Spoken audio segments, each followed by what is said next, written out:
All right, in this video, we're going to have to put on our tinfoil conspiracy hats a little bit. There's a video out there floating around online that many are speculating is LeBron James meeting with the important figures of the Philadelphia 76ers organization. Now, I have asked around a little bit, have not been able to get any sort of confirmation on this. I can confirm that the front office, led by Daryl Morey, Josh Harris, and Elton Brand, did take a trip out to Los Angeles, but this specific picture is originating from Philadelphia. So to pull it up exactly here, you can see it is at allegedly the Sky High in Philadelphia. I can say I do know where that building is, and it would not make a lot of sense. That I do think the obvious talking point here is if you are trying to directly tamper, which would be the case here, and talk to LeBron James, it wouldn't make the most sense to just go out in a public building. And to get a more zoomed in picture of this, we can look at it here. So you can see that is the back of Daryl Morey's head closest to us. On the right is very clearly Nick Nurse. That is Josh Harris on the left.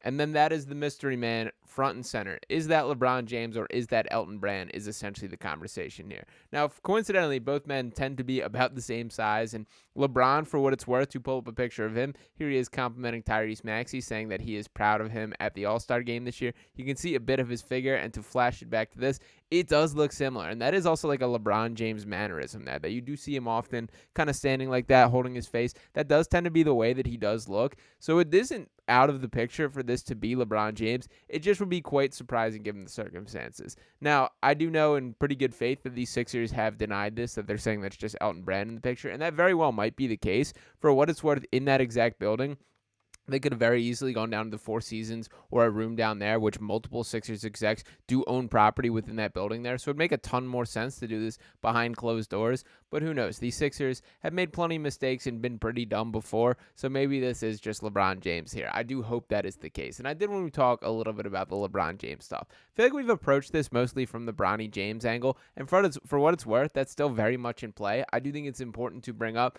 that the deadline on LeBron James to opt out of his player option is after the NBA draft. So it's in all likelihood, I think LeBron will wait to see what happens and then fully make his decision. That's just a factor that I think he's going to want settled before deciding whether that is related to his own decision or not is to be determined. We also got this quote, which I thought was worth bringing up from Rick Carlisle, who, of course, is the head coach of the Indiana Pacers. He was asked about Bronny James in the NBA draft, and Rick Carlisle said he expects Bronny James to get drafted higher than pick 50, but can't say too much because he doesn't want to get fined. Quote, I'm going to go out on a limb here and predict that he goes quite a bit higher than that. I'm not going to say who. I've been fined enough this year during the playoffs. So it is a bit of an interesting conversation point there. I will point out that Bronny has declined a lot of workouts to this point. It's certainly a situation in which the Clutch Sports working of the world, Rich Paul himself, is pulling the strings and manipulating where he wants this guy to go.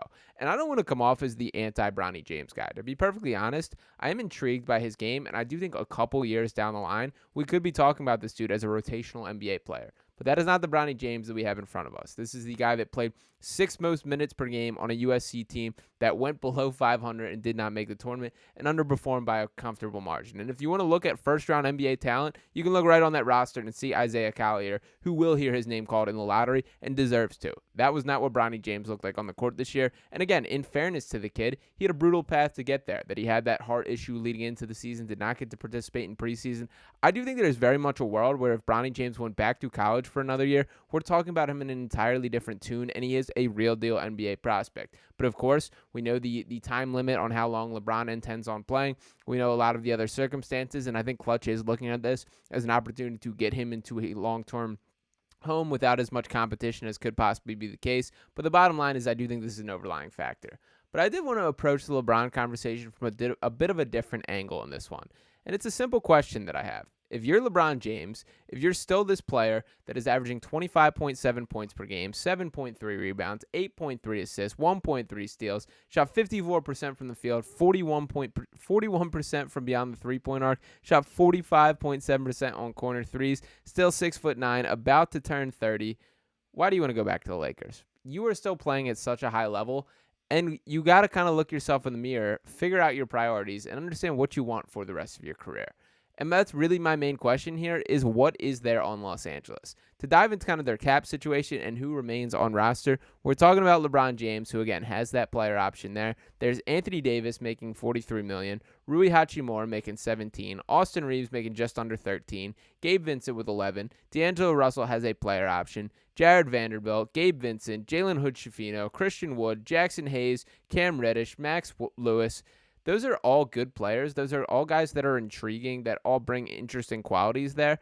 But is that a roster that you look at and say, yeah, they're ready for a deep playoff run next year? Because personally, I don't think so. And when you're talking about the Lakers as a whole, they're pretty handicapped in what they can do as far as moves from here. Sure, maybe you can package a Rui Hachimura, maybe Rui Hachimura and Austin Reeves or something like that. Bring in a guy like Trae Young, who I know there's rumors are. Maybe you could possibly do something like that, and then you can look a little bit different. But is that enough to be better than what the Denver Nuggets are going to look like next year, or what the Dallas Mavericks will when they can run it back? Maybe Luka gets in better shape. Maybe there's a couple more tweaks to that team, or a team like the Minnesota Timberwolves, who I only think are getting better as Anthony Edwards continues to grow, or some of these other teams around the West that are really intriguing. I just feel better about than I do about this Lakers team. And that's where the decision has to come in for LeBron. Now, to bring back Philly and to talk about if the Sixers are a potential home, if this did happen to take place in the city of Philadelphia here, that is my selling point. Is you can go play right alongside this guy that you're proud of, Tyrese Maxey, that you've trained with through Chris Johnson Hoops, that you have the same management with Rich Paul, who coincidentally, and Clutch Sports as a whole, who coincidentally need to meet with Daryl Morey and ink out a contract for Tyrese Maxey this offseason anyway. So if that's already a conversation, might as well throw a quick another bullet point on the agenda there. What is the harm in that? And that's not even mentioning the guy that is the MVP of the league, the former MVP in Joel Embiid, who did quite a bit of tampering himself, talking about Paul George, which I'm all in favor of. You can check out a video on that as well. But I did want to approach the LeBron angle. And it's interesting for this particular conversation because LeBron is in complete control here.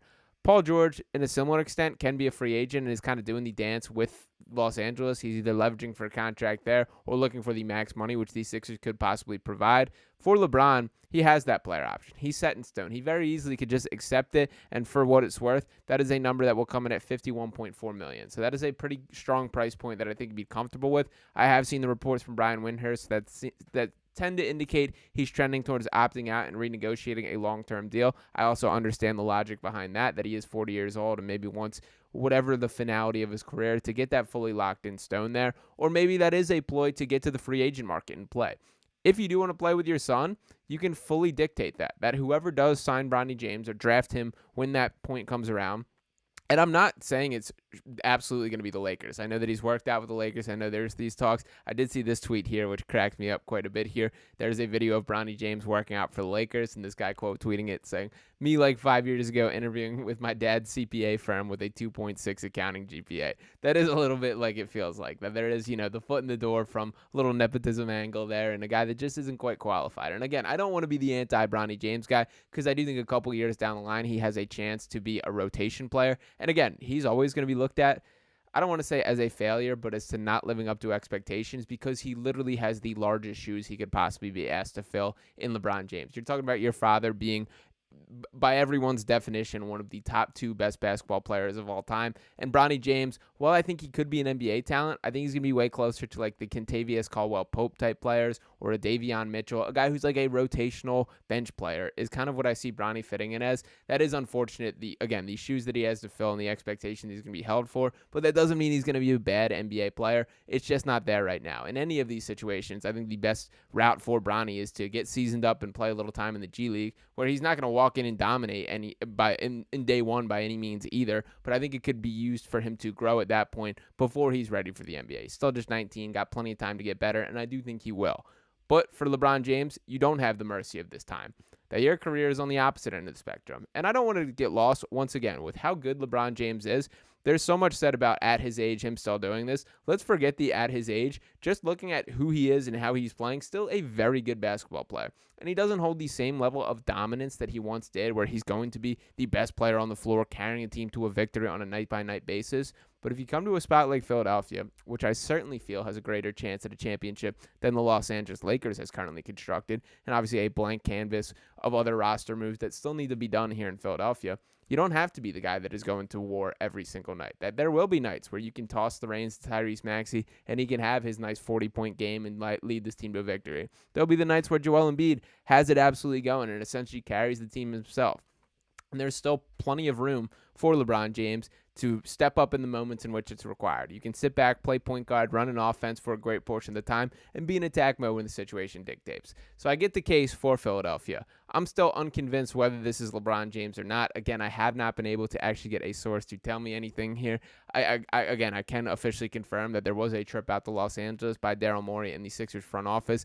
This picture seems to be coming from Philadelphia, which seems like it would be very strange. I did try and track down where LeBron has physically been. Saw he's at a WNBA game yesterday. He's been in Dallas. He's been in a number of places. When you are as wealthy as he is, that I think it's tough to limit exactly where he could be, or, that he can travel a little bit easier than is the case for you or I. So had a tough time pinning that down either. Regardless, there's still a lot to unfold in this offseason. I do love that these possibilities continue to be popping up. And if that is the case, if there is a meeting there, I fully support it. So the bottom line is the Sixers are working behind the scenes. There is things going on, and they are searching. Whether that is LeBron James or not, it is still a great sign that the front office seems to be meeting in these formal situations and having a plan in mind. So we will see what ultimately occurs from here. There's still a lot to break down over this offseason. And once the NBA Finals officially ends, I do think we're going to be in for some hot news coming out hot and heavy and keeping us entertained. So stay posted for that. Make sure you're subscribing to Sixers Digest so you are kept in the loop for all of that. I'll be breaking it down from start to finish. Make sure you're dropping a like on this video and any comments you have with LeBron there.